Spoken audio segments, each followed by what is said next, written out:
தமிழ்நாடு கிராம நிர்வாக அலுவலர்கள் சங்கத்தின் சார்பாக இன்றைய தினம் தமிழகம் முழுவதும் 6 அம்ச கோரிக்கைகளை வலியுறுத்தி அந்தந்த வட்டாட்சியர் அலுவலகங்களில் இன்று முதல் 3 தினங்களுக்கு காத்திருப்பு போராட்டத்தை நடத்தி வருகின்றோம். எங்களுடைய 6 அம்ச கோரிக்கையை வலியுறுத்தி ஏற்கனவே பல்வேறு போராட்டங்களை நடத்தி வந்த நிலையில் அரசு எங்களது கோரிக்கைகளுக்கு செவிசாய்க்கவில்லை. எனவே நாங்கள் இந்த தொடர் காத்திருப்பு போராட்டத்தினை தற்பொழுது நடத்தி வருகின்றோம்.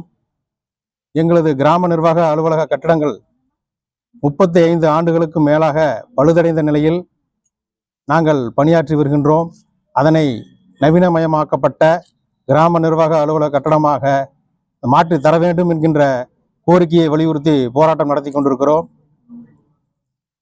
இன்னும் சொல்ல போனால் எங்களிடையே தமிழகம் முழுவதும் 12,000 கிராம நிர்வாக அலுவலர்கள் பணியாற்றி வருகின்றார்கள்.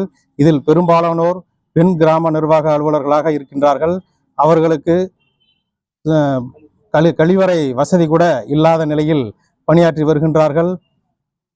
ஆரம்ப கட்டத்தில் எங்களது கிராம நிர்வாக அலுவலர்கள் பதவியானது 10ஆம் வகுப்பு தகுதியாக கொண்டு நிர்ணயிக்கப்பட்டது. இன்றைய காலகட்டத்தில் அனைவரும் பட்டப்படிப்பு படித்தவர்களாக இருப்பதால் அதனை பட்டப்படிப்பாக உயர்த்தி தர வேண்டும் என்கின்ற கோரிக்கையை உள்ளிட்டு நாங்கள் 6 அம்ச கோரிக்கையை வலியுறுத்தி தொடர் காத்திருப்பு போராட்டத்தை நடத்தி வருகின்றோம்.